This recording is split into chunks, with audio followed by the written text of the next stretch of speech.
What the fuck is that? I don't know, but that's creepy. But maybe it's a nuclear bomb, dude. How do you do it?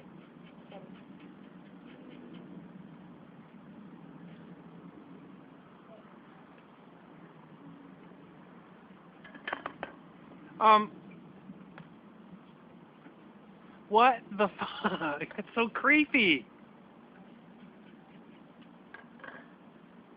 The Vatican has a very, very great deal of power. We've talked about it. They have, whether they admit it or not, a great deal of political power all around the world.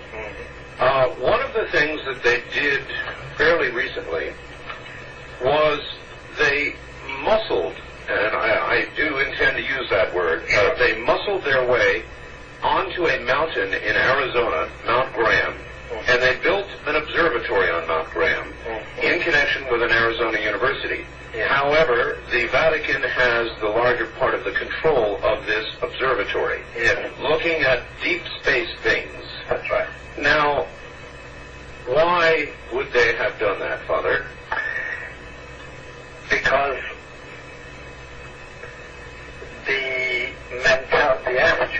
mentality amongst those who, at the higher level, the highest levels of Vatican administration and Vatican geopolitics, know that now knowledge of what's going on in space and what's approaching us could be of great import in the next 5 years, 10 years. Carefully and well-chosen words, Father. Thank you. West of the Rockies, you're on the air with Father Malachi Martin. There's another planet in the solar system that they call Nibiru that was captured and moves like a comet in a 3,600-year orbit. Our own astronomers know it's out there. They call it Planet X. It has gravitational effects on the outer planets. They can't find it because it's so far out. Ancient Sumerians and what they had to say about it are correct. And what they say is that there's another planet in our solar system that was captured by our solar system as the solar system was forming. Sumerian records indicate that they began their counting not from the sun, but from a planet on the outside of the solar system. But most surprising was the inclusion of one more large planet as the 12th member of our solar system. The launch of Pioneer 10 in 1972 ushers in the era of deep space exploration. The craft journeys beyond the outer known planets, sending back data that is used to seek a possible 10th planet. 14 August 1978, which was just about 6 weeks after we discovered the fact that Pluto has a satellite. Once you have a satellite for a planet, you can determine how heavy it is. It turns out Pluto is very much smaller and lighter weight than we had thought, which meant that Pluto has no influence, no appreciable influence on the motions of the planets Uranus and Neptune. At that point, we voiced the hypothesis that this means that there is at least one yet to be discovered planet in the outer reaches of the solar system. Over the past 2 decades, physicists have joined astronomers in the search for the mysterious Planet X. One of the things we did in 1978, having made this prediction that there was an additional planet, 10th or 12th, depending on your point of view, we sort of put our money where our mouth was, as it were, and we went out and we started looking for this thing. We've been able to refine the search area somewhat, get it rather narrowed down. We do our predictions based on the observed anomalies in Uranus and Neptune.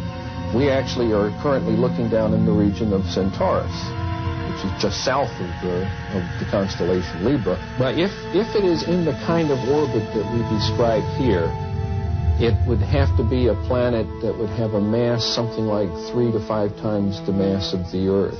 This would put it intermediate between the gaseous planets like Uranus and Neptune and the terrestrial planets that we have in the inner part of the solar system. So if this planet turns out to be in a 3,600-year orbit, then its mass will be correspondingly larger. This one here is a map of the solar system as we know it. The inner planets, this is the orbit of planet Pluto.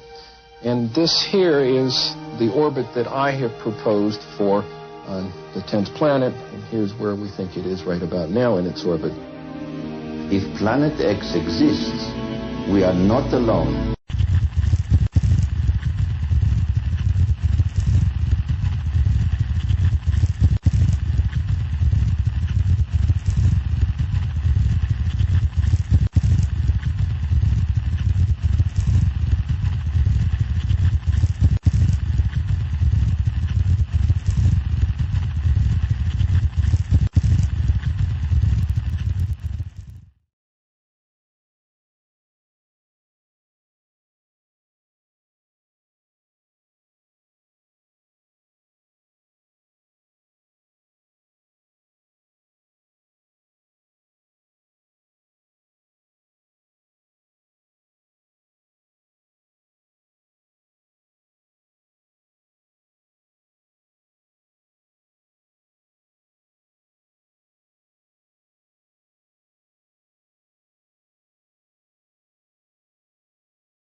This next story is so unbelievable, we didn't think it could possibly be true. But after receiving thousands of records and declassified reports from the Army, it's confirmed that during the Cold War, the United States military conducted secret tests on unsuspecting people in the city of St. Louis.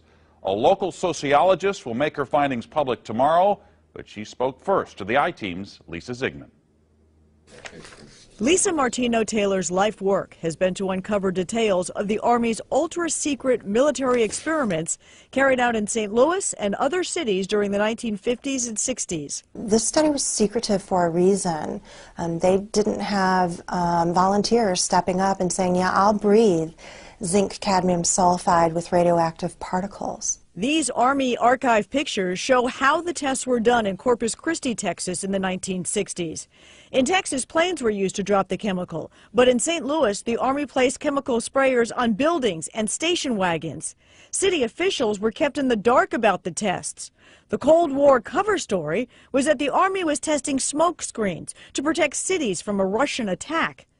The truth, according to Martino-Taylor, was much more sinister. It's pretty shocking. The level of duplicity and secrecy, clearly they went to great lengths to deceive people. By making hundreds of Freedom of Information Act requests, she uncovered once classified documents that confirmed the spraying of zinc cadmium sulfide. The greatest concentration of this compound was sprayed near the Pruitt-Igoe housing complex just south of downtown St. Louis. It was home to 10,000 low-income people, and an estimated 70% were under the age of 12. Martino-Taylor claims they all unknowingly inhaled this compound morning, noon, and night, so the government could measure its effects on their lungs. So this was in violation of all medical ethics, all international codes, and the military's own policy at that time. In 1994, then Congressman Richard Gephardt asked the Army to open its records and explain the St. Louis testing. We want to make very sure that nothing went on that would harm anyone and that all the facts are out on the table. Documents released in the 90s show the Army placed sprayers on this former Knights of Columbus building on Lindell and in Forest Park. The Army always insisted the chemical compound was safe. Martino Taylor believes documents prove otherwise. There's a lot of evidence that indicates that people in St. Louis, in the city, particularly in minority communities, were subjected to military tests that was connected to a larger radiological weapons development and testing project. For the first time, she links the St. Louis testing to a company called U.S. Radium, a company notorious for lawsuits involving radioactive contamination of its workers. United States Radium had this reputation where they had been found legally liable decades prior for producing a radioactive powdered paint that killed many young women who painted fluorescent watch dials. While the Army admits it added a fluorescent substance to the zinc-cadmium compound, details of whether it was radioactive remain secret. Documents uncovered to date indicate the Army never conducted follow-up studies to see whether the compound caused long-term health issues. In 1972, after years of crime, poverty, and decline, the government destroyed the Pruitt-Igoe housing complex. Lisa Zigman, News Channel 5, I-Team. Now, the company U.S. Radium no longer exists. Martino Taylor has placed all of her research, including the declassified documents, online and will link you to that data at ksdk.com. Now, she will make all of her findings public tomorrow at St. Louis Community College Merrimack campus. In the meantime, if you remember the spraying, the I-Team's Lisa Zigman would like to hear from you. You can email her at lzigman@ksdk.com.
Check this out. It's Hattiesburg, Mississippi. My name is Ronald Grant. And check this out. It's happening right outside my hotel. Look at that. Look at all that damage, dude. Oh, snap. Oh. Ain't the only one videoing. Oh, snap.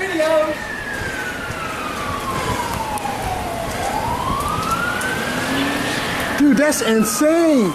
Huh? That's insane. Oh, man, right here, dude. You went right over 18 with it, man. Really? People were throwing their cars in reverse and shit. Oh, snap.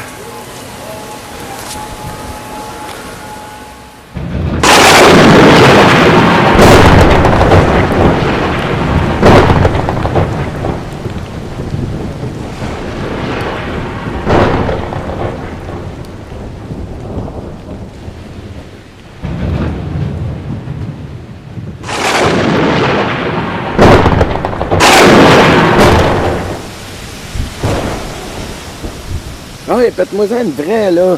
Juste là, tabarnak, là. Juste là. Faites-moi ça une vraie, juste là. Là. Faites-moi ça une vraie. Là. Tabarnak. Elle l'a-tu pété, là-dessus?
¡Sigue corriendo!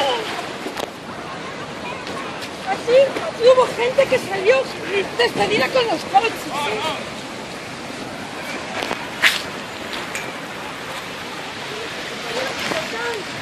Mira, la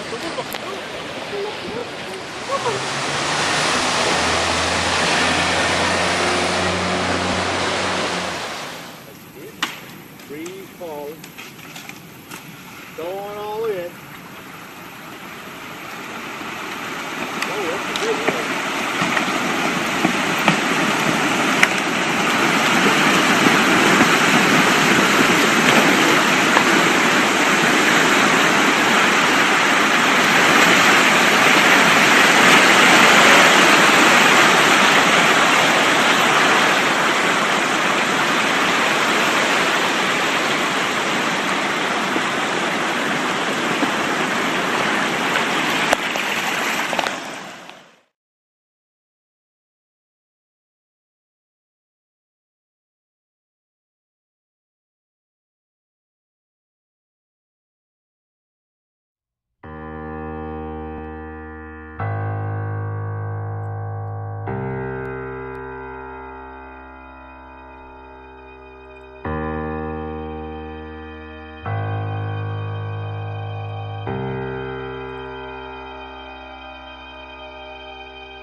If there is one thing that defines our current political era, it is the unprecedented crackdown on government whistleblowers.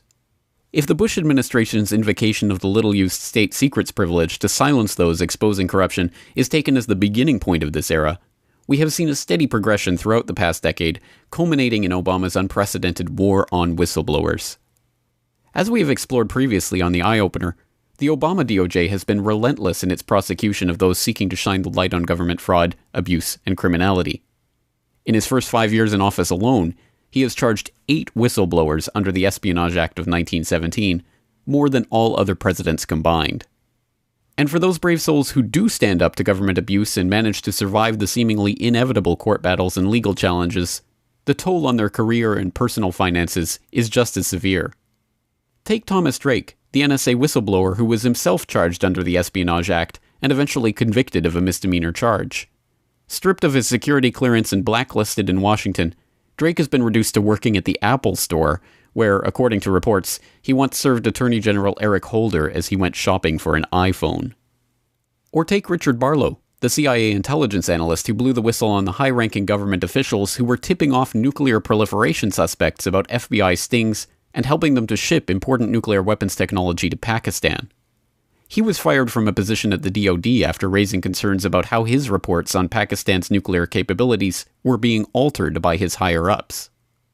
Despite being called one of the most brilliant analysts I've ever seen by the State Department Inspector General and being vindicated in a 1997 IG ruling that restored his security clearance, his career was scuttled and his family torn apart by a systematic campaign to smear his name and disrupt his marriage. The campaign worked. Barlow was unable to continue working as an analyst, his marriage ended in divorce, and in 2005 he was tracked down by researchers working on the story of the AQ-Con network to a motorhome in Montana, where he was living with his 2 dogs. Sadly, these stories are not the exception in the annals of modern-day whistleblowers. They are the almost universal rule. In fact, as Sibel Edmonds has demonstrated from her own personal experience, whistleblower organizations are actively sought out and bought off by the influential corporate foundations almost as soon as they appear. In a 2011 interview on Global Research TV, she explained her own experience forming the National Security Whistleblowers Coalition to bring together whistleblowers in their own independent organization. And when we did that, initially, it was very interesting. We were approached by people connected to various foundations, the Soros Foundations, the Hewlett-Packard Foundations. They came and they said, well, what you're doing is great. This will bring lots of publicity, all these whistleblowers banding together, but you need to do it more professionally, like Pogo does. And these are the same people who've been funding Pogo and Gap.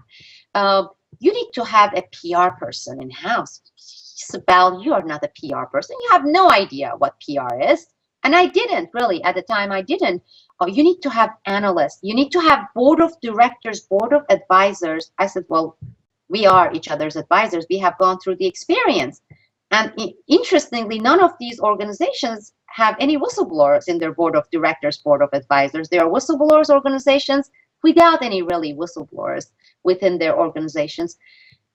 And then you need to do fundraising so you can have office, because if you have raised your voice this much without having these elements, imagine how much more you can do, how much more power you can have with the Congress. It all sounded good, but very quickly I realized that these money that these carrots that they were dangling before our nose, these foundations, came with a bunch of strings and attachments. Because as I was talking with these people, with foundations, I was adding more whistleblowers. And in one case, one whistleblower from Clinton previous administration joined the coalition who had blown the whistle on Al Gore and some narcotics-related issue case within the Drug Enforcement Agency, DEA. When I added this particular whistleblower, and he's still there on our list, these foundation people came and they said, why are you adding the Clinton administration whistleblower? Right now we are focused on Bush administration. This is distraction, and you should just limit to all these current wrongdoings and don't get into all the Clinton stuff. And basically this was just one example of many examples. At the top of Squaw Valley, something very strange and very odd shows up. This is the top of the tram here, but watch the sky. Take a look at this. Google Maps captured this perfectly, apparently in 2011, because that's the copyright date right here. Copyright 2011 Google. Take a look at the skies. Watch this. As we pan around toward the south, now notice to the north, which is towards Oregon, this way, the skies are pretty clear and normal looking. Say the way you would expect them to look. But now as you go around to the south and pan around, now we're looking to the east here, and as we pan around and look to the south towards San Fernando Valley and Los Angeles and so on, look what we see up here in the sky. The classic chemtrail pattern of checkerboard chemtrails running all across the sky, starting to obscure the sky with this haziness in the background that's a result of all this dispersal of chemtrails. And you can see it even off to the west here a little bit. As you pan over to the west, you don't really see it, like I said, to the north here. But take a look at what it's doing to the sun here. This is obscuring the sunlight. And look at that trail, goes right past the sun here, that corkscrew trail. And all of these crisscross patterns, now this is not natural. This is not something you normally see in the skies. And it is apparent from all of these things, there is no such thing as all of this jet traffic over Squaw Valley, California. You know, that just doesn't exist. Or even over the Simi Valley or the San Fernando Valley or what have you. All at once, to have all of these jets going in every different direction like a checkerboard. This is being deliberately laid down. These are chemtrails being used to try and engineer weather patterns, and this is pursuant to the lie of global warming and trying to obscure the sunlight to try and cool off the planet when it doesn't really need it, because the facts don't fit the global warming theorist. But here you see proof positive evidence that these chemtrails are being laid down systematically over the skies. This is over Northern California in 2011, and you can see the results and all of the chemtrail type obscuring clouds that are being formed to the east, the south, and partially to the west, whereas to the north, none of that's going on. So for all you people that want to try and debunk the chemtrails as though they're not happening, here's your evidence. Here's proof positive captured by Google right in Google Maps. You can go and look it up yourself. You come to the top of Squaw Valley here like this, and when you zoom down here, you can zoom down onto see the little guy here that looks like a skier. You zoom down to that level and it's like street view. And you see over here the little fellow on his skis, because this is going to show you a ski run basically. And you can pan around from any view that you come down here. Like this particular one is a different shot from the one we were on at first. But take a look at the chemtrails being laid down. This is a slightly different time, this shot, but you can see the results when you look up in the sky. This is exactly what they intend to do.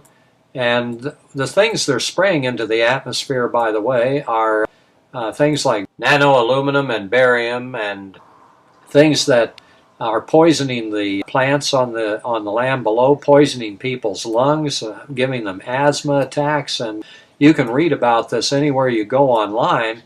Do a little research on chemtrails over just about every populated area on Earth, from Europe to Australia to Canada to the United States of America, and just about every state in the Union, and the same kind of results on people with their asthma attacks and allergies and, bronchial problems as a result.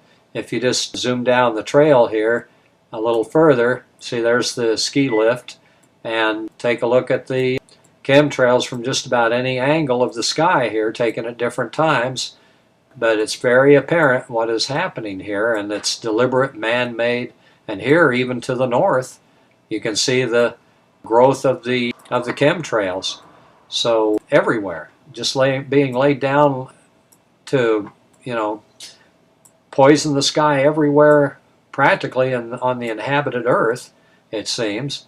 But I would say this is definitely a military type run operation, and an example of government just gone completely berserk with its, you know, science-led insanity in trying to reform and shape the Earth to make life on it impossible, and maybe to wipe out a lot of people, and, you know, who are obviously unaware of what's going on, just as Google apparently was when they posted this on their website, completely unaware of what they had captured here in reality was the poisoning of our skies right over people's heads, those who are blind and cannot see apparently, and don't recognize or understand what's going on right over their heads. Okay, good morning, folks, and basically it is 10:29 a.m. Central, and we have our nice little object that is in the night sky. It doesn't matter. This is the East Coast. A lot of this stuff lately has been East Coast showing up, and there's our object that goes by, close object. I haven't even looked at the data yet. I'll pull it up in a second. Last night, late, I sent a comment, and I ended up staying up a lot later than what I wanted to because the idea that the audio did not play on this one here.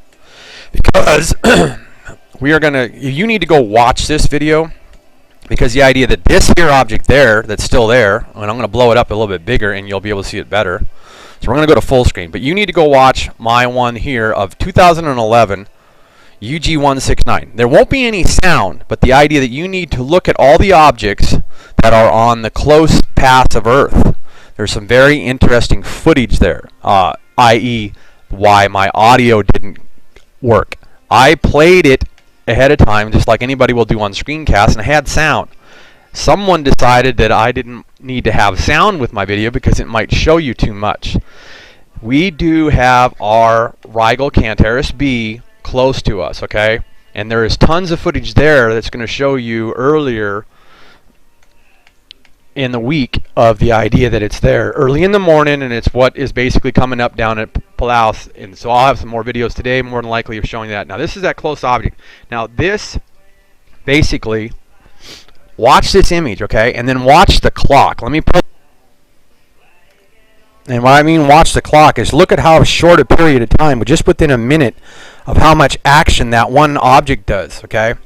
And there's very good proof that the idea that what I'm going to end up showing you that I originally seen from the volcano in Japan, that the idea that this might be the illuminator or one of the many, almost, I mean, there's tons, okay? The scientists, everybody's admitted for years that we can't name all the stars out there. They're almost infinite.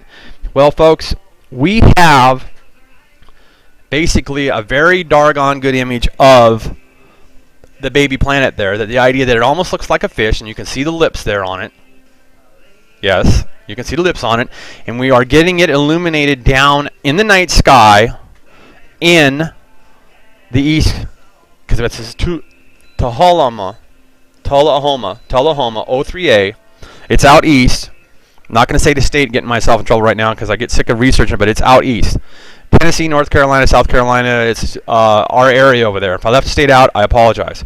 So basically, there you go. There is a very nice image of what is basically probably in front of the sun at Palau. Okay, that is our object. Okay, and we have a close object that goes right over top of it today. This is footage from the 14th.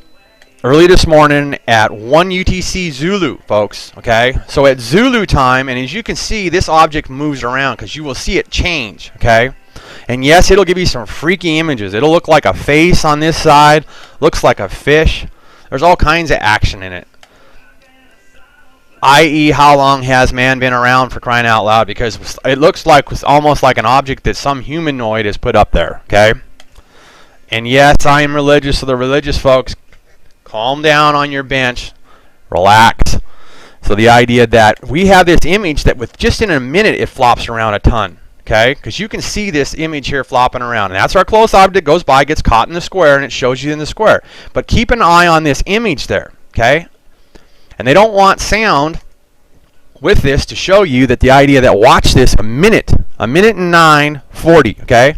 And it's going to play, and it's already played a little bit. Let me push it back all the way. There we go, and we should be able to get it to play again. And just check out how much this image changes in just that short amount of time.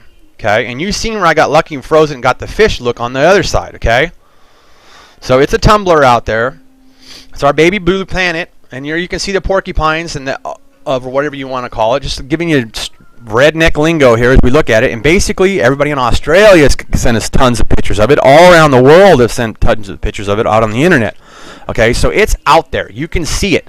Now watch, it'll flop and change, okay? So it moves and rotates a lot, and it rises and falls because this basically comes out, South Pole Antarctica, comes up in front of the sun at exactly around 1 to 3 UTC Zulu. And right now we got 109.41 UTC Zulu, okay? And then you go back and look at the last video, the third to the last. That means 2 videos before this video. The idea, you will see all the footage that they didn't let the audio go out on the idea that me catching Rhygocanterus B basically showing up in the middle of the night. And if you go back to my other videos, you'll also see it too. So let me stop this to save some time on the video. Hang on.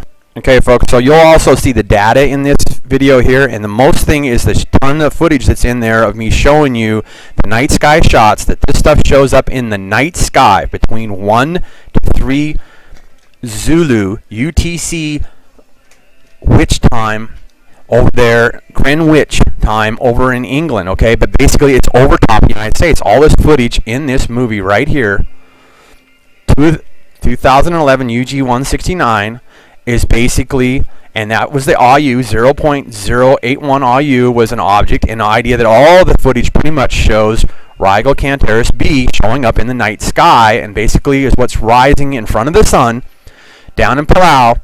And you just seen the footage of the object up close that basically we get illuminated over Earth at 1 to 3 Zulu UTC time, which is basically pushed back 6 hours, I believe, on the East Coast time, or at least my Central time, and 5 hours East Coast time. Okay, so the idea that that is 5 hours of darkness before the sun, and actually more than that, because the sun doesn't come up until late right now in the fall. Okay, so the idea that if you watch this one, and I will show an image at the end of basically, I'll go to that date of one of the dates that's basically showing you tons, and watch this video, watch that video, because it shows you all that action, and the idea that then I made this one here because I bumped in and seen all the objects. Basically we got an object in 2030 that the government is very much worried about hitting Earth or becoming very close, and we got a very fast and close object coming on the 20th of November here. So watch this video, this one, and basically get through and watch all my videos. They all connect up, and see, they don't like it because look at, I'm gonna get a virus. Ha ha ha, not gonna get a virus. Okay, and basically for in space, you look at this one. This is our space shuttle, one of them, and I know it's Officer Scott for damn sure, Astronaut Scott, because they're talking to him. And then the idea that we have the Chinese footage that we got here that's got the baby blue on it, and we also have the baby blue here, and they have broke me up. Karasoft is basically, you can see the tag here. Let me go up, and they tag and do this crap here, and the idea that basically they've got me split up about 12 channels. Okay, so forget the counts that you see on the videos. They want to keep that down to make it look like that anything that I'm showing is not that much looked at. Well, it's looked at a lot more, so forget the counters, okay? Forget this. And it's bleeding more because the idea the counters are going a little faster than what they can even control, but they've got me split up like 12 channels, okay? I.e. that the idea that when you go to my favorites, you'll see, I know how to be able to read the idea that how many channels they got split up, okay? They've got Dutch split up a lot of channels too, which is scary because Dutch Sense has a very high count. But even with his high count, they've got him split up. So he's probably going out to, when you see 1 million on his count, forget it. He's got 10 million people seeing him, okay? More than likely. Yes, Dutch, you are infamous, okay? But relax, keep a small head. Don't get a big head on your shoulders, okay? So anyway, everybody needs to go check all this stuff out. It's up there in space. Watch my videos. This one here today basically is going back to emphasize that the idea that someone decided to make sure that I didn't get sound going out on this, okay? 2011 UG-169, okay? And it's going to show you what I'm going to show you right now. Okay, to emphasize you, this is New Mexico sky, okay? Both of these are New Mexico sky. Close object there, okay? Close object there. There's our bell, and check the difference of the bell looking out on New Mexico sky earlier. So I'm just making sure that everybody understands when everybody tries to BS you and say, well, that's the idea that it's some kind of street lights there or something like, no, it's not. This stuff is showing up at night in the dark, and you can see it, okay? That's why, i.e., they knocked my sound down, okay? Now let's go to East Coast feeds, basically, which this is on the 10th, this action here, okay? I believe it's on the 10th. Let me see what I had highlighted. I'm pretty sure that that was the 10th. Now try not to, everybody kind of knows, why ain't you been showing out? So the idea that if you watch this video, you can kind of, you get where it's going. Okay, so the idea, not want to get the site overwhelmed, okay? So keep it under your hats, folks, on the idea of the address, okay? Don't get it overwhelmed, okay? Try to come here for the videos and then try to, take a peek yourself every once in a while, but honestly, don't want you to pass it out too much, the address. Now, this is the tell us, okay? And there is where the idea that is Rigel Cantoris B, and see that you still have this here, and then just a minute ago, you just seen the bell action, which is this here, that the idea that if you watch the last video like I was telling you, but then there's the bell there too, okay? Now, did you see how that bell was flared out? And it's more than likely an asteroid belt or a massive something up there in the sky. Now, did you see how that bell was flared out and had like lips on it out here and out there on the other video? Basically just popped back real fast because it was the 10th. Yes, New Mexico sky is in a different position, and you see these arcs that we've seen up by the sun. And yes, this stuff is getting prismed down to Earth, okay? And this is in the middle of the night. All this stuff is middle of the night, looking at Earth. This is all looking at Earth. Now, you see how it's got more of a lip on the bell, and it's in the opposite direction on the New Mexico sky shots compared to the east. So it's still the same object, just different locations in the country at nighttime being able to see this, okay? And you even get this whole, and so the idea that this is possibly one of our supergiants that just bled through to me right here, right now. As you see this ring coming across in the sky at nighttime is showing. So the idea that you get an idea that more than likely this is Rigel Cantoris B, which is 77%. There's our close object that came by at that time. This is 77% of the size of the sun. And then these are other supergiant suns that are way the hell back. And the idea that you are getting an illumination of something out in front of the sun at nighttime there could be one of our humongous, it could be, I'll have to look and see if Jupiter, and this was on the 10th and night of the 10th, so we'll try to peek at that real fast, okay, see if Jupiter was out there. Otherwise, this is one of our supergiant suns, and more than one of them, because you can see two rings of one of our supergiant suns is 74 times the size of the sun. It's in the supergiants, okay? Okay, our baby blue Kachina or whatever, the idea that, basically we are pretty much narrowed down, and we're thinking that this is our object in front of it, and that's more than likely is our baby blue Kachina that flips and flops around, and you had a nicer shot of that just today, and this is from the 10th, again, we're looking at. Okay, no, this is the 11th, okay, we're looking at here, and the idea that you can see that Rigel Cantoris B is there. Rigel Cantoris B is there. And this is East Coast shots, okay? On the 14th, I just showed you what was there. December 3rd, 2013. Guys, this video came about kind of strange, and I'm going to show it to you. Here I've got the definition of diversion, and to me, regardless of what you're talking about, get the enemy to look one way while major movement comes from the opposite direction. Guys, I don't care if it's military, political, martial arts, fake left, come from the right. You understand what I'm saying? Now, ISUN we were told by mainstream media before YouTube started talking about it, that ISUN would be the comet of the century.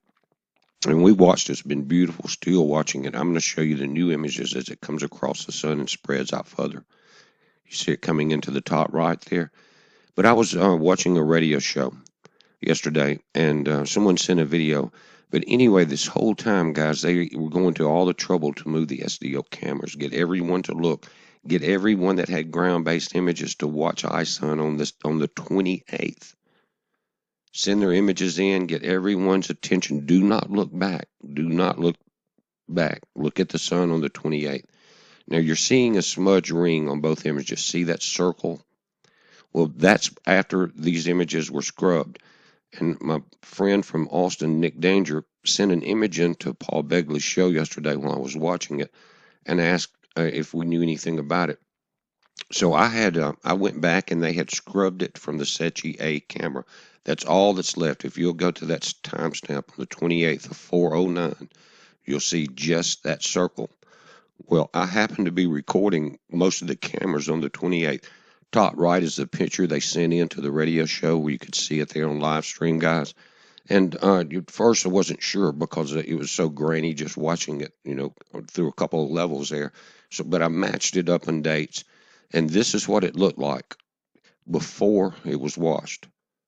Now, the entire world was looking to the right on this exact time. You see the tail of ISUN going in here in the large picture, inky under it. Okay, the whole focus of the entire world was the opposite direction. Well, I checked this thing out, and again, I was recording it on the other cameras on that day. Most people were. And before they got back to the Sechi HI-1A camera, I went back and I got about 4 clips. This thing came in from the left. I was checking it on this gray camera because it will eliminate almost any lens flare that you're dealing with. Okay? But why would they scrub it on the left side, guys? This object, don't know how big it is, came in from the left. They knew the timing it was coming in. They knew to get everyone's attention towards the sun. Comet ISUN was coming in perfect opportunity. We're still watching it. I'm still watching it. These are all enhanced images that I did. Guys, and when the solar flare came across this thing, the shadow of it even changed. Look at this. See how the flare came across ISUN's tail? You see that? And then the object completely changed. The top darkened just like the top of the image, and the light from the solar flare lit up the bottom of it. Now, I analyzed it, sent it back in, and Paul was looking at it today on the show. We were talking about it, called in just for a moment. Here's ISUN coming into the top right, guys. This is a day later. So perihelion had already came around. It's the same camera though, just to show you you're not seeing it there. It came through on this camera on that date. Now, we were talking about it on the show, and a fellow called in. He couldn't tell us about himself. He said his name was Mike, worked for the federal government. He said the picture was real, that someone had let it leak out. 4 people had just lost their job about it. But I'm sure Paul will probably archive that video tonight. I'm not sure his schedule on how he does that, guys. Some of you know more about that than I do. But he may have the guy that called in. It's not me. I mean, there was several hundred people on the radio show at that time that heard him call and say the images are real. And guys, I couldn't get them to blend out or to create any type of anything that looked like a lens flare. Now, a couple of things here. You got a small asteroid out to the top left as we're looking at ISUN coming in. Now, I want you to notice something about ISUN here. Is that I'm going to bring it up and I'm going to do a still shot, but it almost appears to be turning. In other words, it looks like a fan from the side. It's actually a cone, like looking at the bottom of it. And there's a shadow on the left side, and it appears to be turning somewhat. That could be natural because of the way the camera's turning. And ISUN should be going in a straight line now. Now, this is Lovejoy. I was looking over on this camera to see what if ISUN had appeared on it yet, and it has not. But that's Comet Lovejoy. As it rises up, and you see it gets a little brighter in the last few images from a solar flare. You see that? Well, I'm going to bring this up. But Lovejoy's still kicking. Now, it's not a sun diver, but this is the area that ISUN will be coming through. You see Mercury and the star cluster there is the Pleiades. Now, this, I think, is just I think it's something on the lens, guys. I'm not sure. It looks like a Mississippi buzzard. I know someone's going to say Klingon bird of prey. It's moving right there. I don't know. But that's Lovejoy there. And this is the area we're going to be watching for that fan pattern of ISUN if we can pick it up on this camera. Now, check this out. This is the one I had saved that I went back. Did you see what happened on the left? Now, you see the tails of Inky and ISUN going into the sun. You're going to see a couple flashes to the left that look at that solar activity that those comets are creating, guys. There's our image. It's not a sun flare. I mean, a lens flare, guys. But wait, I forgot. You're not supposed to look that way, remember? Don't look back. All eyes to the right. Stay in step. Here's after the flare comes under. Lights up the bottom of the object. Here, they've scrubbed it. There's still a faint circle in the time. Now, we don't know anything about its size because we don't have anything to compare it to. How close was it to the stereo A camera, right? But we do know that it was taken off. Why? We got a caller that sounded official. Sounded like he knew what he was talking about. 4 people lost their job over that image getting leaked to the public. Is there something out there that will make a man's heart fail out of fear, guys? What's going on with this? Don't know. It's a heads up. Be safe. All right, this is from NASA's Hangout. If this is the best NASA's got, we're in trouble. I'm telling you. But anyway, even they were disappointed, and they were saying things last night like the images, you know, they should be seeing icing, and they weren't seeing icing either. Well, no, you're not going to see icing when they were freezing the frame. That's where you get freeze frame from. All right, watch. You'll notice nothing moves, and this is supposed to be an hour lapse, okay? And you won't see nothing move here at all. Watch. Now look at the time. See, do you see anything moving? Look at the time. Now you watch it, and remember, this is supposed to be an hour, and you don't see nothing. It's a freeze frame. That's they just put a freeze picture in there. That's what they did. You don't see these flares moving at all, and they're trying to tell you this is over an hour long video.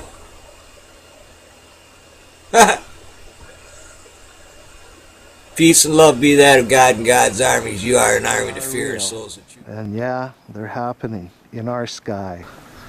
Let's not make this too obvious. These are chemtrails being laid out, and it is part of New World Order. All you have to do is look up, open your eyes. Many people don't even know how to do that yet, but this makes it the most obvious. What are the chances of they got it wrong the first 2 times and had to do it one more time and go back where they came from? Come on, this is really bad.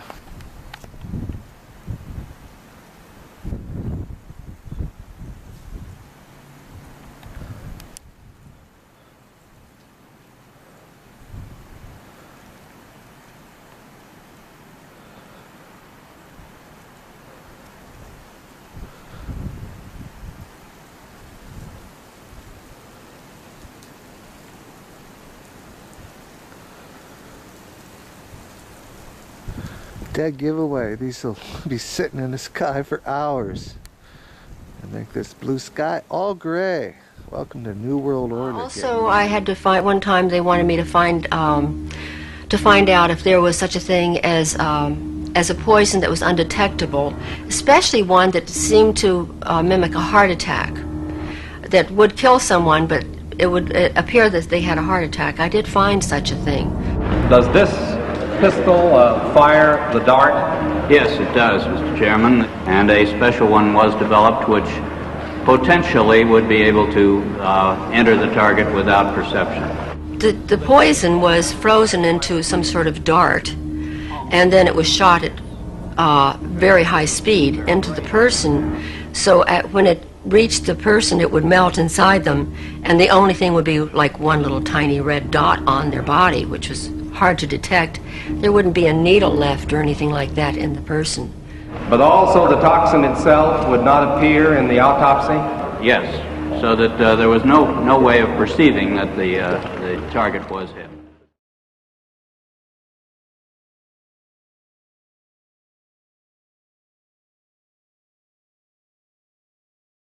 I'm sure you guys have heard by now about the zombie attack there in Miami.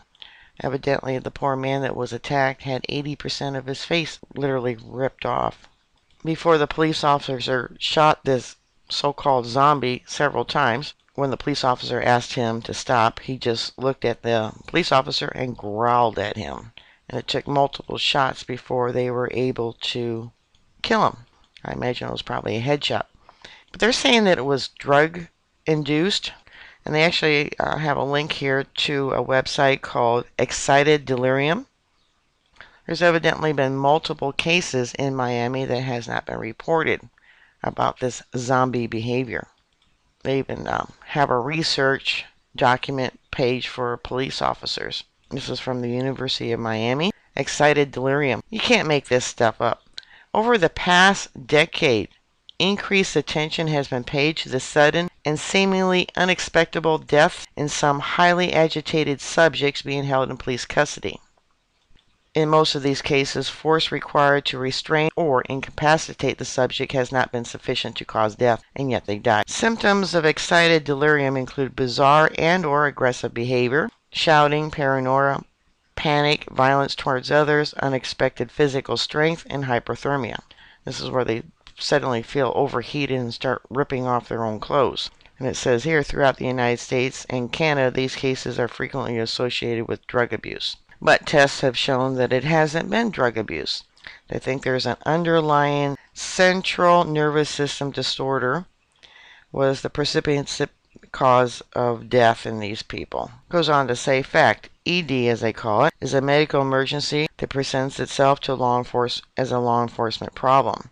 ED is not easily recognized. ED containment require backup personnel. ED victims exhibit superhuman strength, are impervious to pain.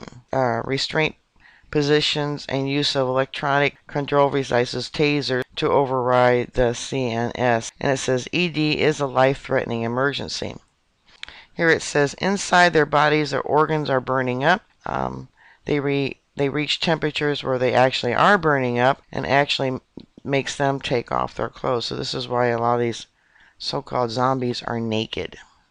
So I did some research and I found 3 cases in Florida. One where a man was tasered and there's a lawsuit. The most recent one, where they ripped off the poor guy's face. This here, you might want to pause this to read this if you can. Enlarge it. This is where the fellow had to be tasered and he died. This one here is where a woman attacked a man in his motorized wheelchair. He said that she claimed during the attack that she was a vampire and was going to eat him. She was later found half naked and she had no recollection of the attack. But then there was another interesting one in Colorado.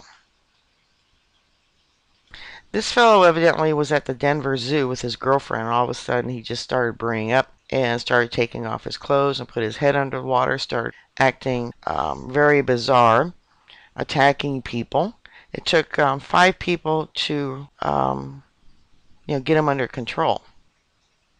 And they accused him of being on drugs too, and it was found out he was not on drugs. She thought possibly he was having a heat stroke, and this is why he started the zombie behavior, attacking and biting people. In Denver, Colorado too, there was another one where a woman walked into a convenience store and just started attacking people and biting them. Then there was a case in California where a 49-year-old woman just started going crazy and bit to death a 47-year-old friend more than a dozen times. And they said that something happened. She went crazy. Phoenix, Arizona. A man walks into a Target store and starts gnawing on some woman's foot. And then got another one here. El Paso, Texas, man was found dead of apparently, they think it was mauled by dogs, but yet no dogs were ever found. So I was thinking, you could always say, and this was in a city, El Paso, Texas, you can always blame wild dogs on zombie attacks. Right there, the dog or dogs have not been found. Another case where a naked man lunged at police, biting one in the leg. I mean, and then I don't know if you can read that, but yeah. He says he picked up a woman and flung her around like she was a rag doll. The police were able to stop the assault. I believe this is also in Texas, where a couple were walking and they were attacked by a naked woman.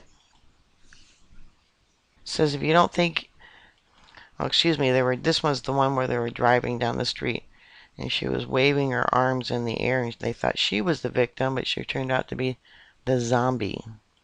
So then there's other parts of the world. Oh, I didn't do that one.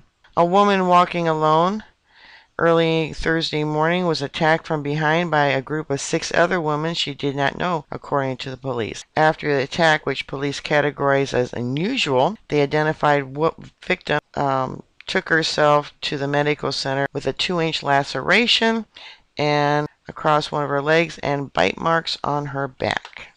There was also a case, I believe this is the one that was in China, where a 6-year-old boy's penis was bitten off by his father. Evidently, they were walking down the street when this happened. Here's another one. Oh, is this Dubai? Because I know there was a case in Dubai. Yeah, Dubai. Man was sentenced to 2.5 years in prison and ordered his deportation from the UAE after he was convicted of robbing an Asian nurse and biting off parts of her face.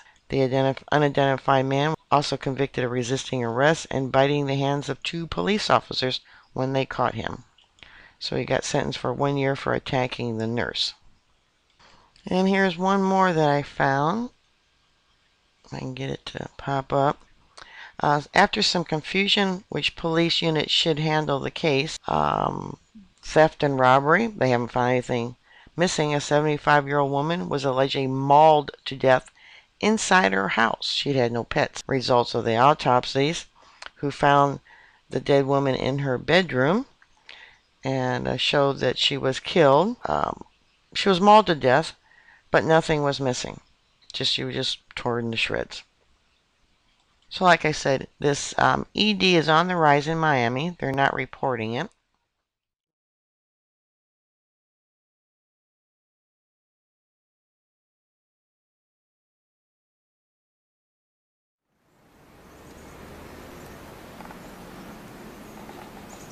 For many years, there have been 2 parts of society, the military, which tends to be very secret, and then the civilian that includes all the people that are not military. And the military secrecy is directed toward the people who support that military, which is rather incredible. I had this initial contact with depleted uranium, and when I found they used it in war, I found it hard to believe that they would do something like this. I mean, they're basically throwing radioactive waste at your enemy. Not only did they spread it all over the desert in southern Iraq and the northern part of Kuwait, but the Bedouin were coming in sick. And they also contaminated their own people. So this was the Gulf War illness. I think one of the basic mechanisms was this depleted uranium. And when it came to trying to prove that it was harmless, which of course the military tried to do, they took the money that Congress had implemented and they gave it to a firm out in California, the Rand Corporation, and told them to do a search of the literature. Well, this had never been used as a weapon in war before, so there wasn't any literature. So they used the literature of uranium mining, and I'll explain in a minute the difference between uranium mining and using it in war. But when you use this uranium in war, the nature of uranium is to be pyrophoric. If you had uranium here at room temperature in fine granules, it would burst into flames. It's pyrophoric. Now, when it is used in war, it hits a hardened target. You get a pyrophoric response. You'll get a flame. It's a very hot flame, and it changed the nature of war as far as I can tell, because uranium burns at 3,000 to 6,000 degrees centigrade, whereas TNT burns at 576 degrees centigrade. So there's a huge difference between those temperatures. So you've got an extremely high temperature fire. It's high enough to vaporize whatever metal is in the target. It's the target that will vaporize. So your uranium vapor will contain radioactive uranium, which is now... I would just like to say a few things about what these very small particles of DU do inside of the human body. We already know that it's very easy for them to get in through the lungs, because the lungs have no protection. They just have a barrier between the lung and the blood. And normally something that gets into the lungs has to dissolve to get through that barrier. But the nanoparticles, which are produced with the burning of uranium, they're small enough to go right through into the blood. Now, just to give you an idea of the difference between a larger particle, larger meaning in the micron range, say 2 micron particle, which is small enough to get to the deep part of the lung. It would have to dissolve to get through and into the bloodstream. But suppose instead of that 2 micron particle, you had 2,000 1 nano-size particle. Now, 2,000 particles that are nano-size will go right through not only into the blood vessels, but they can get from the blood vessels into the cells. The larger particle would stay in the blood vessels. Now, if you think of the surface area and imagine this 2 micron particle, it has a minimum surface area for volume if it's a sphere of diameter 2 microns. But when you break it up into 2,000 nanoparticles, it's still the same amount of uranium, but the surface area has increased tremendously. And it's this surface area that releases the radioactive particles. So now you have 2 larger particle will tend to dissolve, stay in the arteries or veins, and they'll be cleaned in the liver, and then some will be sent to be stored in the bone, and others will be sent to the kidneys for release. So the smaller particles are too small to be filtered out by the kidney tubules, so they tend to stay in the body a long time. Now, a radiation dose is depending on 2 things. One is how strong the source is. Think about how strong the sun is. And the second thing is how long you're exposed. So that's like sitting out in the sun for an hour or sitting out for 5 hours. There's a difference in what happens to you. So these particles that go through the body quickly and are eliminated by the urine are different from the ones that can stay in the body for the rest of your life. So that it's the length of time here which adds to the severity of the dose. Now, what could they do if they get into the cells? Well, one of the things that the cells do is they make all of the proteins and hormones and enzymes that we need for the body. So in the DNA, which is in the nucleus of the cell, it reproduces itself in pieces. These are what the genes do. And we have billions of genes. And these genes make the protein. They say what's going to happen all down the line of the protein, what goes into it, and then they send it out of the nucleus into the more fluid part of the cell in which the nucleus rests. Now, in that fluid part of the cell, the protein will take a specific form, three-dimensional form. It might curl up and it fold in on itself, and it takes a very beautiful and very particular three-dimensional form depending on how it's going to work in the body. And it's very important to take the right form. Now, if you have heavy metals and uranium inside of the cell tissue, it can disrupt the form of that protein so that the protein doesn't act properly. It doesn't function. It's got all the right things in it, but if it's not shaped right, it won't fit into the place it's supposed to.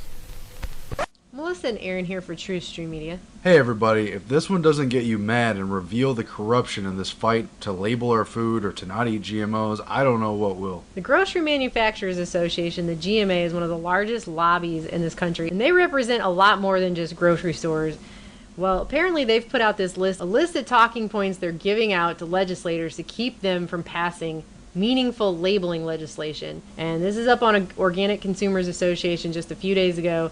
It says, editor's note, this document was prepared by the GMA for use by industry lobbyists and contains factually incorrect and misleading information intended to persuade lawmakers to reject GMO labeling laws. And if this memo is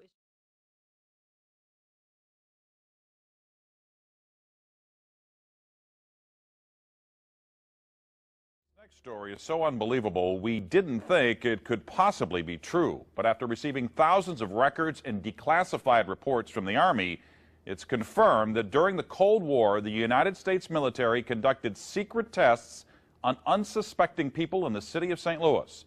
A local sociologist will make her findings public tomorrow, but she spoke first to the I-Team's Lisa Zigman. Lisa Martino-Taylor's life work has been to uncover details of the Army's ultra-secret military experiments carried out in St. Louis and other cities during the 1950s and 60s. This study was secretive for a reason. They didn't have volunteers stepping up and saying, yeah, I'll breathe zinc cadmium sulfide with radioactive particles. These Army archive pictures show how the tests were done in Corpus Christi, Texas in the 1960s. In Texas, planes were used to drop the chemical, but in St. Louis, the Army placed chemical sprayers on buildings and station wagons.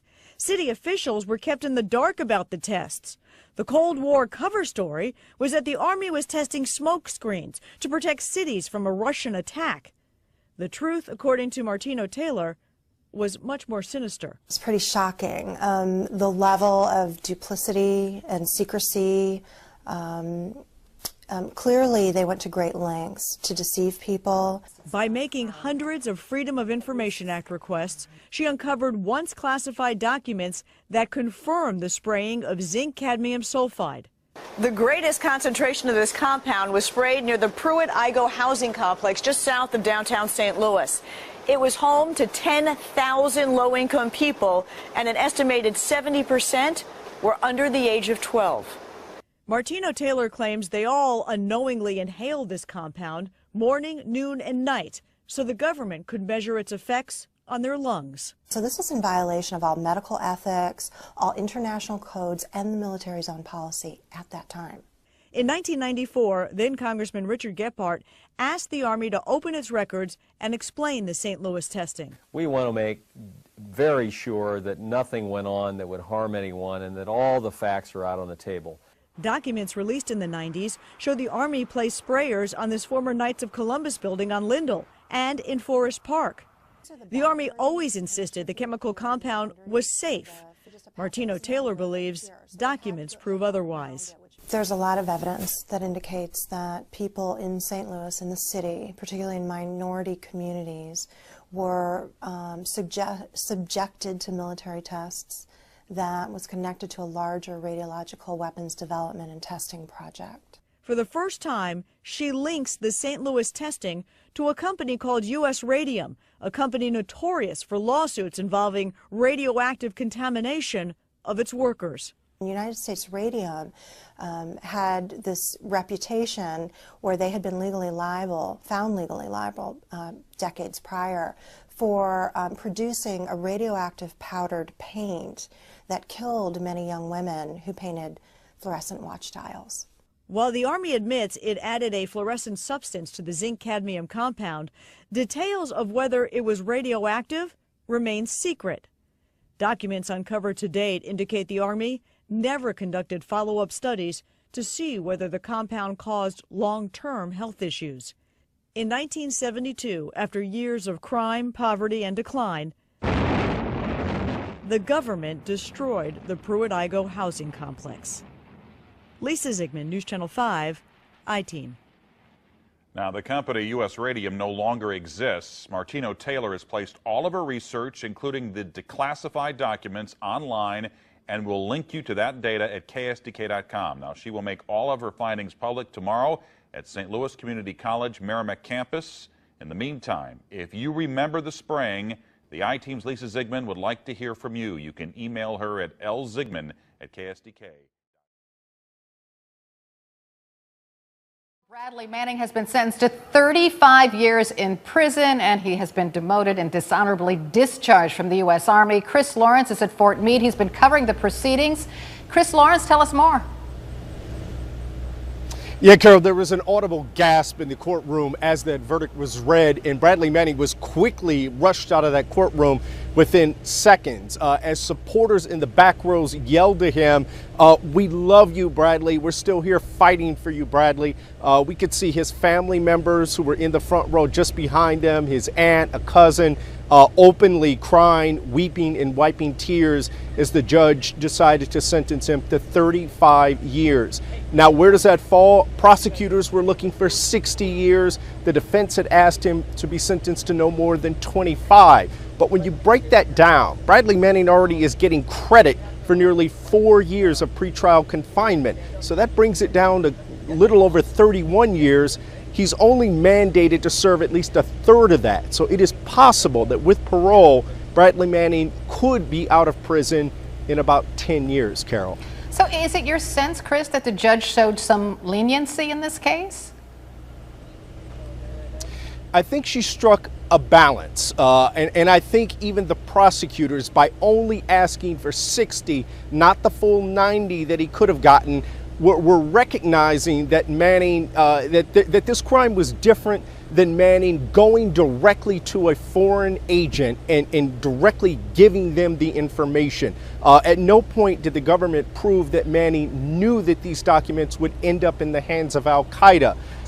The defense has been arguing that he was a troubled man, that this was someone who was struggling with his gender identity issues, that he was exploring how to become a woman, and that as a United States soldier, especially serving under Don't Ask, Don't Tell and deployed to Iraq, that he had no way to really communicate that or deal with that. The prosecutors had argued that this sentence needed to send a message to others who would potentially do the same thing. They said a sentence could act as a deterrent.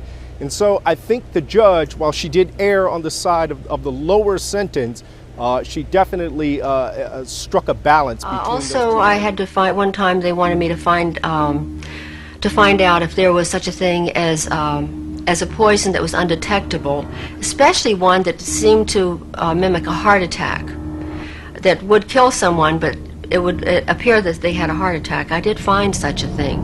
Does this pistol fire the dart? Yes, it does, Mr. Chairman, and a special one was developed which potentially would be able to enter the target without perception. The poison was frozen into some sort of dart, and then it was shot at very high speed into the person. So when it reached the person, it would melt inside them, and the only thing would be like one little tiny red dot on their body, which was hard to detect. There wouldn't be a needle left or anything like that in the person. But also the toxin itself would not appear in the autopsy? Yes, so that there was no way of perceiving that the target was hit. Senator Graham, who's just a a scumbag, absolutely a loser, scaring the American people, saying there's going to be a nuclear attack. And then you've got this. This is an exclusive. High-level source confirms secret U.S. nuclear warhead transfer. This is Anthony Giarducci, September 3rd. A high-level source inside the military has now confirmed to us that Dice Air Force Base is actively moving nuclear warheads to the East Coast of the United States in a secret transfer that has no paper trail. According to the high-level military source, who has a strong record of continually being proven correct in deep military activity, the Dice Air Force commander authorized unknown parties to transfer the nuclear warheads to an unknown location that has been reported to be South Carolina, where the warheads will then be picked up and potentially utilized. This is of particular interest not only due to the fact that the Syrian situation has escalated to the point of a very realistic hot war scenario, but due to the fact that DICE has repeatedly denied the existence of nuclear warheads inside the base. The brief report from the top-level military source was written in a rush to get the information out. Reads, DICE is beginning to move out nuclear warheads today. I got a tap from Dermo earlier. He said it was the first time they have been acknowledged since being put there in the 80s. No signature was required for transfer. There was no directive. He said the DICE commander was on site to give authority to release. No one knew where they were going, really, but the truck driver said to take them to South Carolina and another pickup will take them from there. The fact that this transfer was not signed for and that there are no papers is key. It shows how the military is now secretly operating with the transfer of nuclear weapons, and what's more, we know that Dermo, a military base in Florida, is a hotbed of special operations. Why is Dermo operating the nuclear warheads out of Dice Air Force Base with no paper trail? This shows that this is highly secretive, black ops style move here that the military does not want on record. The fact is they don't want to move all those assets unless they plan on using them. Nuclear warheads are not simply moved to the East Coast for no reason. And the bottom line is that these missiles are likely being used for something even much greater than Syria. Top-level military officer extremely alarmed. The leak inside the military-industrial complex comes after prior sources have revealed to us that B-1s and B-2 bombers were ordered to head out of their respective bases, B-1Bs leaving DICE specifically, across the nation, and they haven't come back. All of this is happening amid the growing Syrian crisis that has developed amid the ignition of a World War III level wrestling match between the United States and Russia, now based on the transfer of South Carolina that is not on record. Hi guys, November 13, 2013. I'm posting this to those who know about TPP. I know that several people have posted videos on this Trans-Pacific Partnership Treaty that Obama is just going to ram through using that fast-track tool that Nixon started to get this signed without anybody in Congress actually even reading it. Amazing. But we all know that most of our congressional legislators are not reading any of the legislation that they now vote on. Why read something when it's not even the legislatures who are writing it? We have lobbyists writing legislation. Our Congress is just pathetic. But WikiLeaks releases secret TPP treaty, text of negotiated draft of TPP, intellectual property rights chapter. So, there was a release by WikiLeaks of the secret negotiated draft text for the entire TPP, intellectual property rights chapter.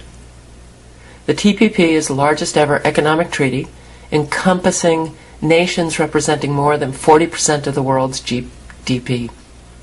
This TPP, this trade treaty it makes NAFTA and CAFTA look like child's play. And it's going to affect all of us.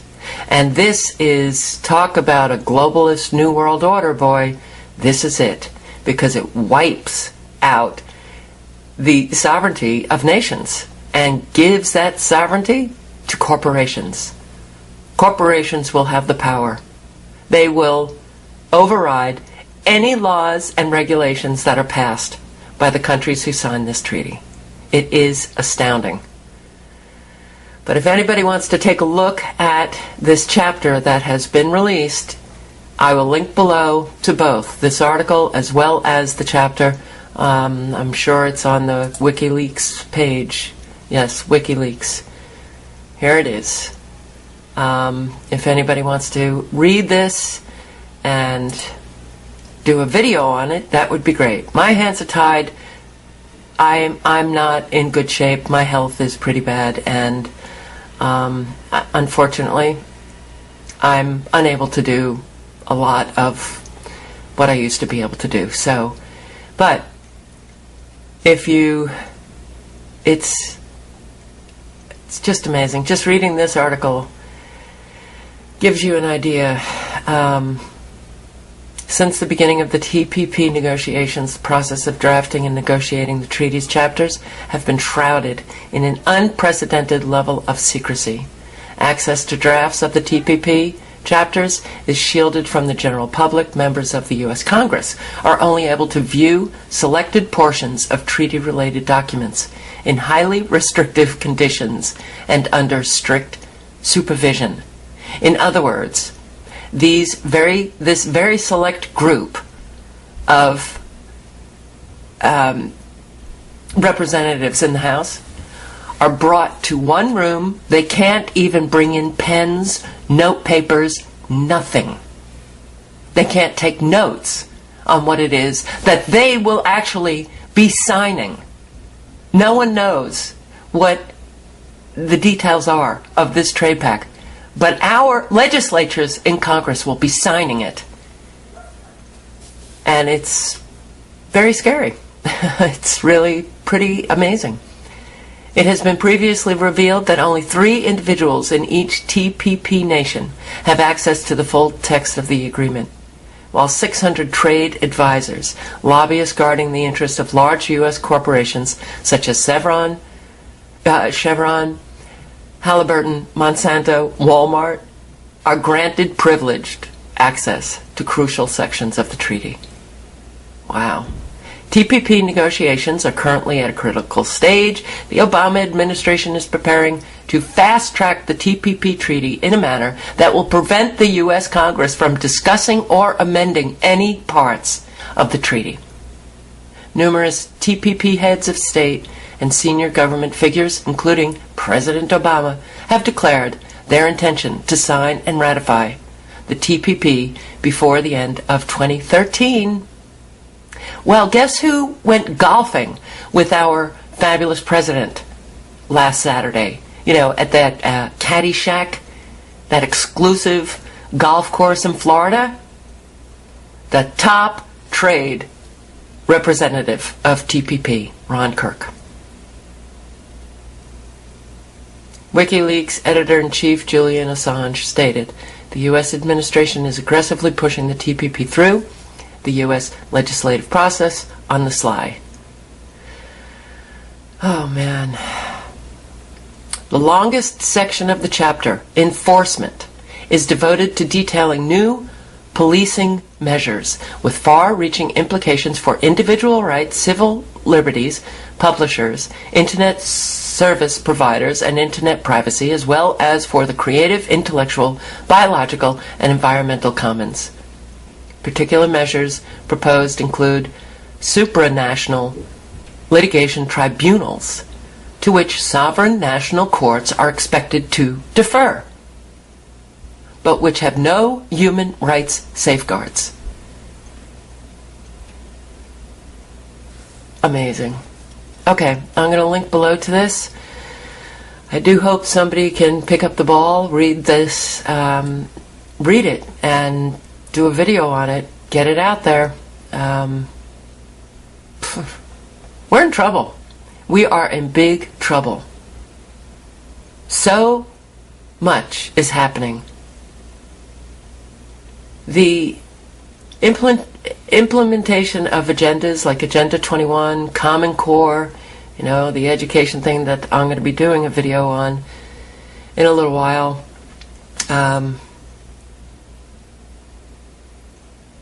Boy, you know, if people knew the details of everything that is being implemented simultaneously, and all of these agendas are fast-tracked, hopefully their response would be appropriate. The response should be one of horror. Anyway, I will link below. Enjoy the day, folks. Hi world, this is Chatty Dad 1 coming at you. You know, it's so important to know on a personal basis your local butcher, the people that process your meat and food. This here is what they call meat glue. They take the worst cuts of the meat and they sprinkle the meat glue on it, and they mix it up and put it in the fridge and let it sit for like 12 hours or something. And then when it comes out, it looks like this.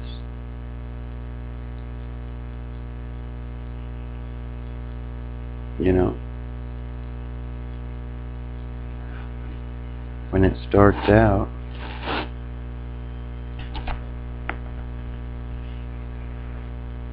it starts out as some pretty crappy looking meat that you wouldn't want to serve anybody.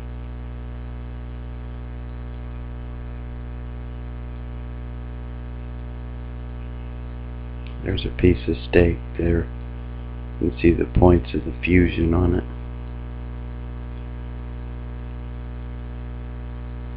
But this stuff is bad for your health.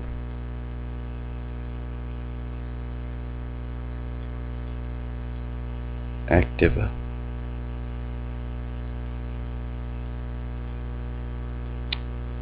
Like for instance, they have here a little demonstration where they've taken this piece of meat right here and put these cuts of meat in there, put the meat glue in there, and when they get done, it looks like this, like a nice neat little piece of meat. So, be careful of what you're eating, because nowadays, it's no wonder that people are getting sick.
Why are the heathen and sheathen so afraid of nibiru?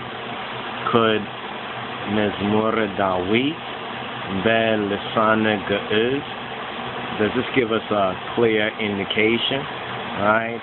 The word says the planet of the crossing. Right? The planet of the cross, the finding of the true cross. Well, something very interesting I noticed right here, and this is in this particular Dursan, right? Dursan. So I'm going to give it to you right here. I want to give it to you straight, people. They're afraid of nibiru because it represents God and the throne of God. Now, you see this word right here? This is Menberu. Now, the whole verse is Sikre Sehabo Lewelda Hayal Menberu, where Bitzaho Iska Lemot.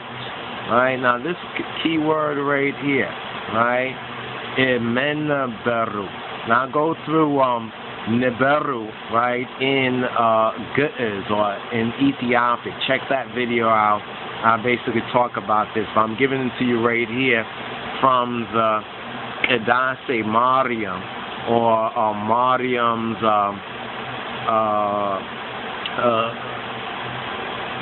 Kadush, as they say in the modern Hebrew, or Kedase. Here, this says this right here. Let me actually bring this up. Let me just put this right here and bring this up right here. Now, here this is the Amharic, so this will give us a Targum. And here we're at Meto Haya Sebat, or verse 127. It says, Hayal Weldin Fikar Kazufanu Sabo Iskamotim Adareso. Basically, and he reached until death, being pulled down from his throne, right? Because of because of love, right? Hayal Weldin, the powerful son, or the god.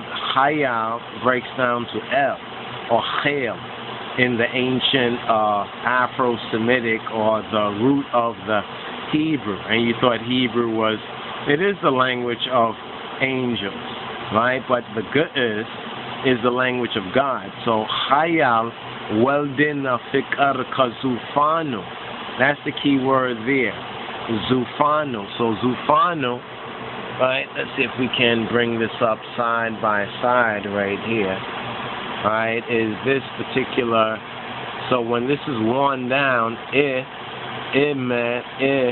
would correspond to the ka, but basically in or from, right? From Nibiru, right? From Nibiru. Fikar, because of love, God came down from his throne.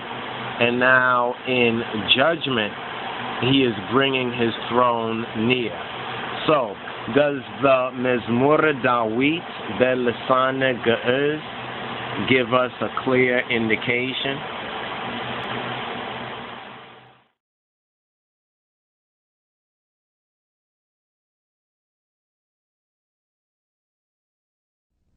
Striking things about alleged eyewitness encounters with extraterrestrials is the commonality of their appearance. These encounters are so widespread and the description so detailed that it's now possible to analyze these reports. We've broken them down into 7 distinct categories. Now, if, and remember it's a very big if, we are being visited by extraterrestrials, the galaxy may be more diverse than we can imagine. An all too common sight in our society is policemen arriving at the scene of a crime, trying to determine what happened. Often they call on forensic artists like Bill McDonald for help. Recently, Bill turned his artistry to another mystery, determining the identity of the alien creatures that millions believe walked this planet. First, he sifted through the eyewitness descriptions. 3 to 5 feet tall. Big heads, big eyes. They look like flies in a way. White, iridescent sort of skin. It was green and had little hair on it. Perfect humanoids.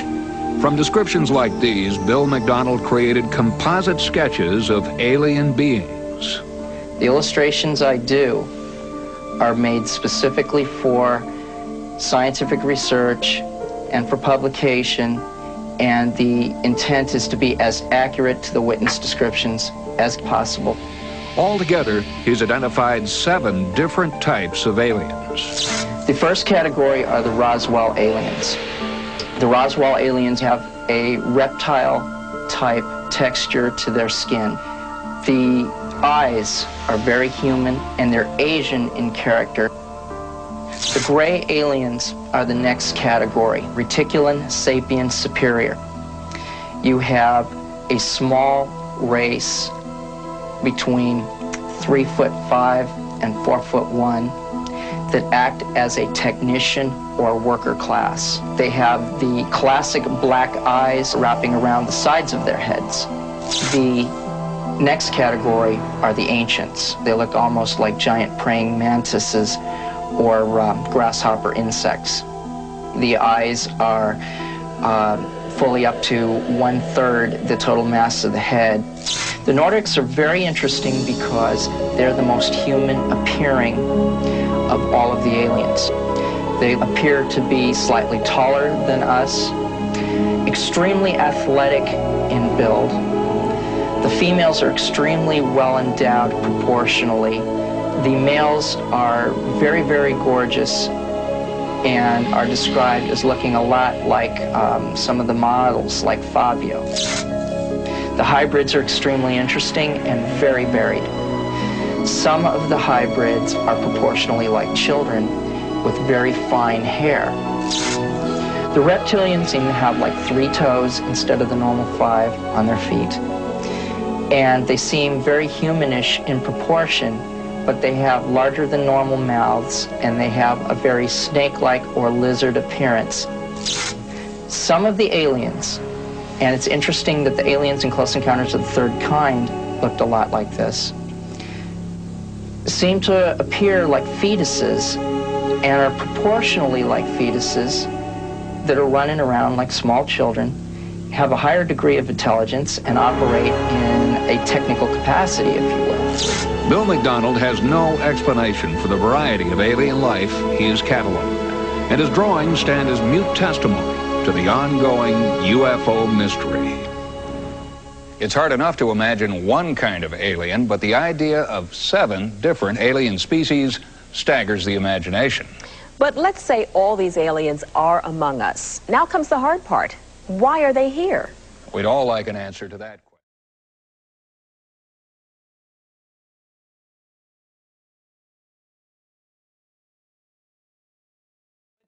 We will have mobile devices faster than a 2005 PC. And all innovation is divergent. This comes back to the issue about the radar screen. Let me say again, you cannot innovate through benchmarking. Benchmarking is a way to oblivion. All you do is become identical to everyone else on price and quality.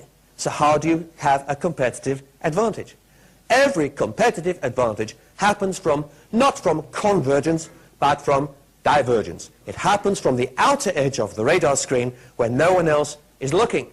And yes, I know we can think about some crazy ways that technology might innovate for the future, and some of them might seem laughable to you, but we will find new ways to use just about anything.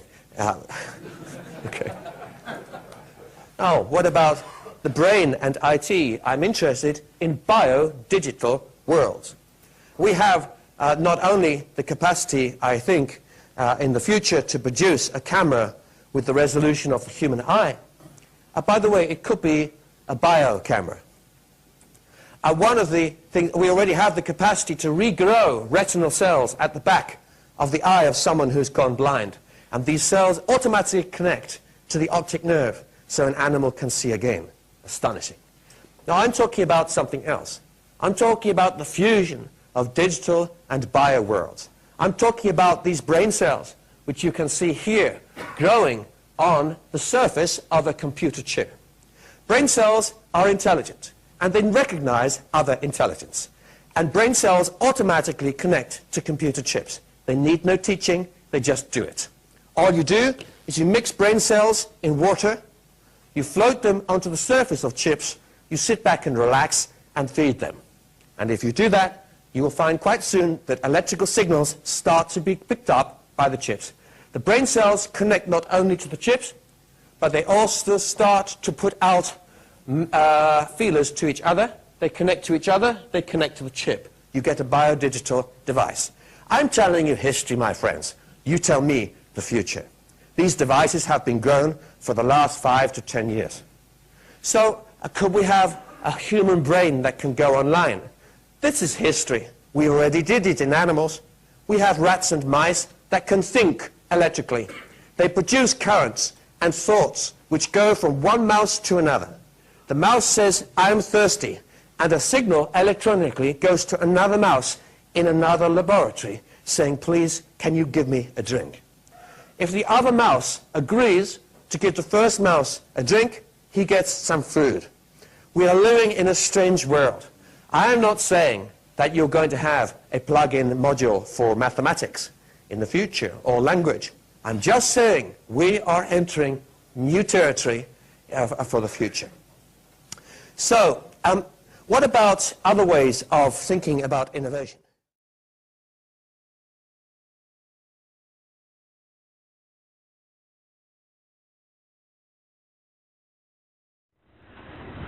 I'll be your freakazoid. You come and wind me up. Doot-doot-doot. Doot-doot-doot. Our freakazoid robots, please report. Please report to the dance floor. Doot-doot, doot-doot, doot-doot.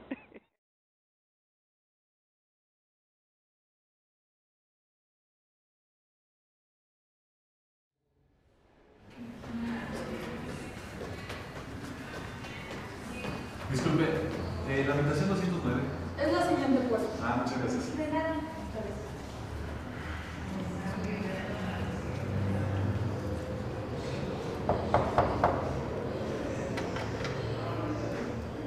¿Qué tal, doctor? ¿Cómo está? Buenas tardes. ¿Qué tal? Buenas tardes. Tengo excelentes noticias. La operación fue un éxito. Qué bien. Puede pasar a ver a su hijo. Es natural que esté un poco sedado. Perfecto. Con permiso. Muchísimas gracias. Buen día.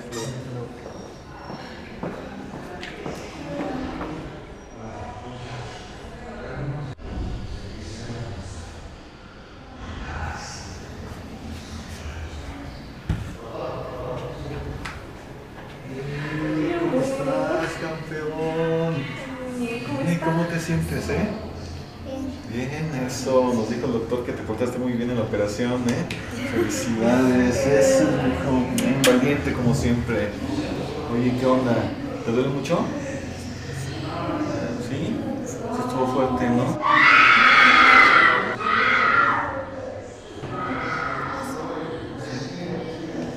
Oye, ¿qué onda? A ver, enséñanos tu cicatriz. Para ver qué onda. ¿Sí?